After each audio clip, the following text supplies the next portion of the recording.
Assalamualaikum warahmatullahi wabarakatuh. Kembali lagi bersama saya Jody Hendrawan sebagai dosen pengampu untuk mata kuliah pemrograman dasar bahasa C. Nah, pada video kali ini saya akan mencoba memberikan penjelasan mengenai fungsi input dan output untuk pemrograman bahasa C. Dimana sebelum memperhatikan video atau mempelajari video ini, silakan pelajari video saya sebelumnya. Pada dasarnya, program komputer hanya terdiri dari 3 bagian, ada input, proses, dan output, di mana input adalah sesuatu data yang kita masukkan ke dalam program. Input biasanya diambil dari perangkat inputan seperti keyboard, mouse, kamera, dan mikrofon, dan lainnya. Sedangkan proses merupakan langkah yang harus dilakukan program untuk menghasilkan output. Kemudian output, informasi yang dihasilkan setelah kita lakukan proses dari output yang biasanya ditampilkan ke layar komputernya.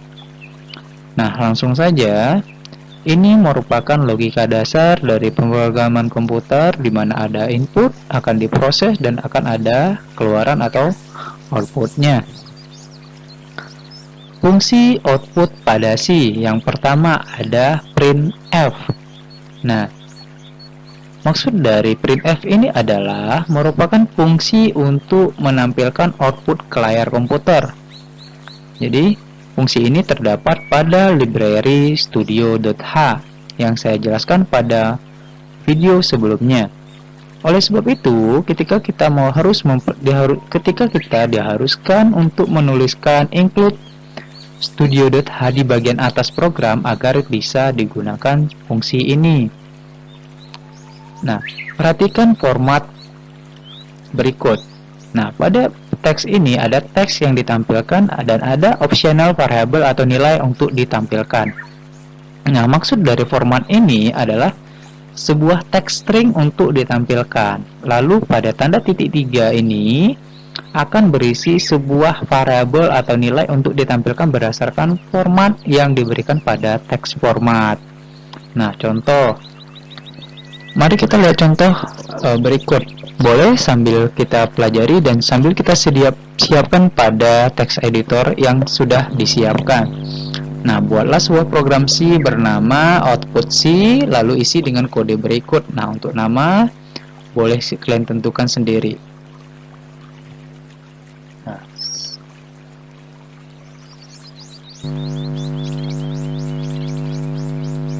Nah, ini merupakan hasil dari kita menggunakan printf. Jadi kita bisa menampilkan nama saya Jody dan usia saya 25 sesuai dengan program ataupun source code yang kita buat pada text editor.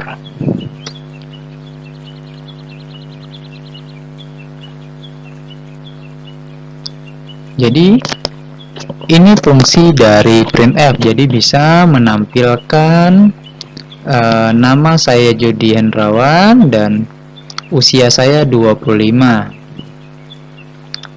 Nah, ini hasilnya yang sudah kita coba tadi. Ada beberapa hal yang harus diperhatikan pada fungsi printf. Nah, kita menggunakan simbol %s, d, dan garis miring n untuk format teks. Simbol-simbol ini disebut sebagai format specifier-nya. Jadi kita bisa bahas arti dari simbol tersebut. Contoh, untuk yang pertama, simbol dari %f adalah simbol untuk menampilkan nilai string. Sedangkan untuk yang D-nya adalah simbol untuk menampilkan nilai angka atau bilangan desimal. Sedangkan untuk garis miring n ini adalah simbol untuk membuat baris baru. Jadi simbol-simbol yang kita gunakan ini menentukan apa saja yang harus kita tampilkan.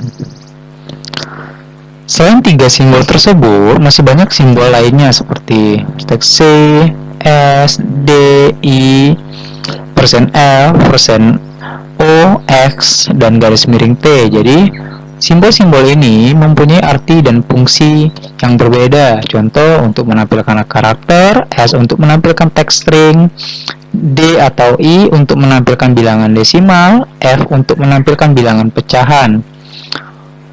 No untuk menampilkan bilangan oktal, dan X untuk menampilkan bilangan heksadesimal, dan T untuk membuat sebuah tabs. Kemudian setelah adanya print, ada fungsi dari push. Push adalah fungsi untuk menampilkan output. Fungsi ini terdapat pada library studio.h. Nah, perbedaannya antara printf dan fungsi push tidak memerlukan format. Maksudnya adalah push akan selalu membuat baris baru, jadi tidak perlu menggunakan simbol garis miring N seperti pada printf sebelumnya. Nah, ini contohnya. Push buka kurung dan apa teks yang akan kita tampilkan. Jadi tidak perlu diakhiri dengan ataupun diawali dengan garis miring N. Contoh programnya. Jadi kalau kita tampilkan di text editornya fungsi push include studio. Nah, ini push hello world dan push nama saya Jody Hendrawan, maka akan muncul seperti ini. Hello world, nama saya Jody Hendrawan. Oke, mari kita coba. Nah, saya akan mencoba membuka file yang sudah saya buat sebelumnya untuk fungsi dari push.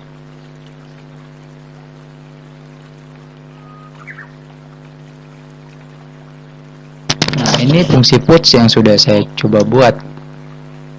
Tinggal kita build dan run. Nah, ini maksudnya. Jadi apapun yang kita buat pada fungsi push, bedanya dengan string tadi kita membutuhkan ekstensi ataupun persen lainnya, sedangkan push hanya langsung saja seperti ini.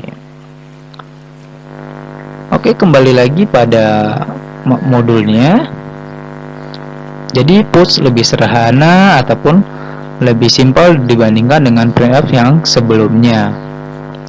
Selanjutnya, selain fungsi push, terdapat juga fungsi pushchar yang maksudnya pushchar yang khusus untuk menampilkan satu karakter saja. Contoh pushchar A, jadi hanya satu karakter, maka muncul hanya huruf A, tidak lebih dari satu karakter.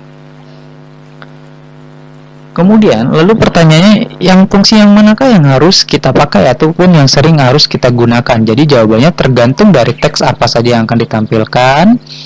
Apabila di sana kita menampilkan teks dan nilai ataupun variabel, sebaiknya silakan gunakan printf karena bisa membuat sebuah formatnya, misalnya bernilai pecahan, desimal, angka, heksadesimal. Jadi silakan gunakan printf. Tapi kalau hanya teks saja, silakan gunakan push karena lebih sederhana.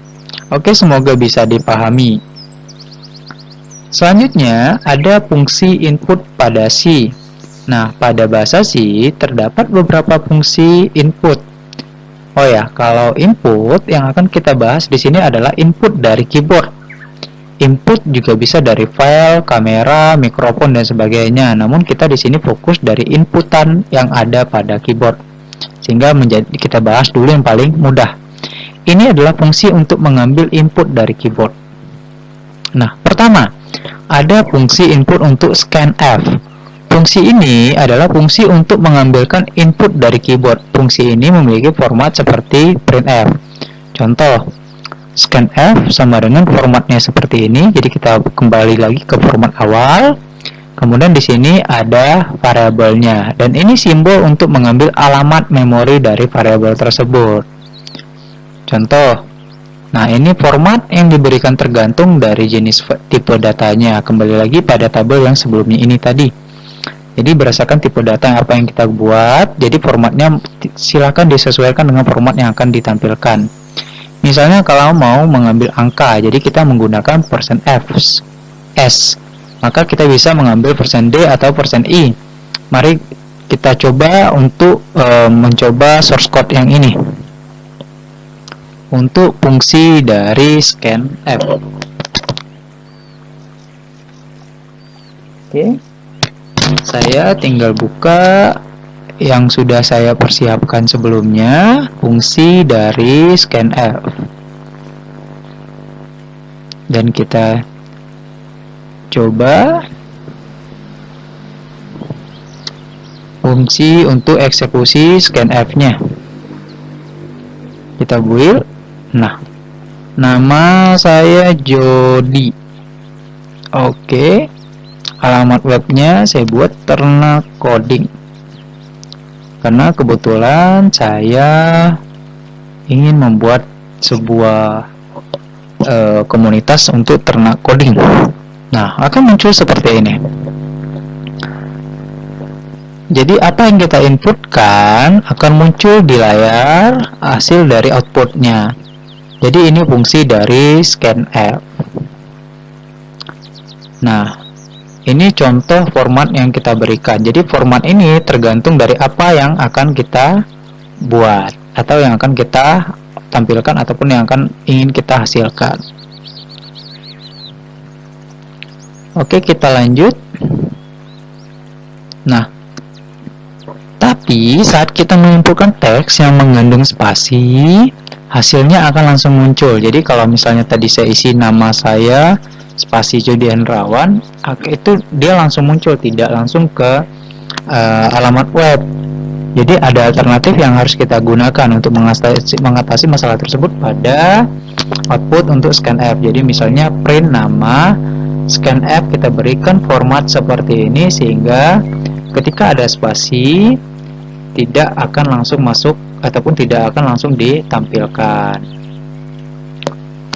Kemudian simbol dan berfungsi untuk mengambil alamat memori dari sebuah variabel. Nah, ini untuk dan yang ini alamat memorinya. Kemudian fungsi dari scanf itu membutuhkan tempat untuk menyimpan nilai yang kita inputkan. Contoh, tadi kita sudah menginputkan nama Jody, kemudian ada alamat web Ternak Coding. Jadi dia membutuhkan scanf membutuhkan tempat untuk menyimpan nilai yang akan diinputkan. Oleh karena itu, kita memberikan simbol dan di depan nama variabel untuk menentukan alamat memori yang akan kita gunakan pada scanf. Jadi nanti kita akan bahas pada materi bagian pointer. Kemudian fungsi input yang kedua adalah get. Get berfungsi mengambil input dalam satu baris. Fungsi get tidak memerlukan format pada scanf. Jadi lebih simpel seperti puts pada sebelumnya. Jadi fungsinya langsung saja get dan kita tambahkan variabel yang akan kita inputkan. Contoh, nah ini untuk kita penggunaan fungsi get pada shortcut yang kita gunakan. Untuk get namanya siapa dan web addressnya apa. Oke, mari kita coba.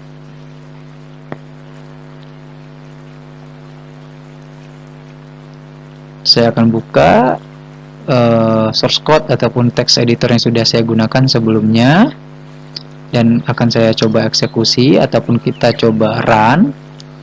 Nah, nama ini untuk penggunaan fungsi get. Nama kita buat Jody Ternak Coding. Untuk alamat webnya, nah, jadi pada fungsi get ini dia lebih simpel dibandingkan yang untuk sebelum ini tadi. Jadi tidak perlu menggunakan format, dia langsung saja apa alamatnya, namanya siapa. Jadi langsung saja. Jadi kurang lebih seperti itu penggunaan dari get. Perbedaannya dia lebih simpel dan tidak membutuhkan format. Kembali lagi, fungsi mana yang harus kita gunakan, yang lebih kita prioritaskan, itu tergantung dari kebutuhan kita yang akan kita tampilkan. Jika kita akan menampilkan format angka desimal, heksadesimal, dan format lainnya, silakan menggunakan format ataupun menggunakan scanf. Sedangkan jika tidak ada dan hanya kita menampilkan karakter, jadi silakan gunakan get. Oke, itu sampai di sini penjelasan saya mengenai fungsi input dan output pada pemrograman bahasa C. Semoga dapat dipahami dan dapat meningkatkan pengetahuan kita semua mengenai fungsi dari input dan output pemrograman bahasa C, dan silakan dicoba dan diulang-ulang kembali dan sambil dipelajari pada text editornya dan dijalankan. Oke, sekian penjelasan dari saya dan sampai jumpa di penjelasan saya berikutnya. Semoga dapat dipahami dan dimengerti. Saya tutup. Assalamualaikum warahmatullahi wabarakatuh.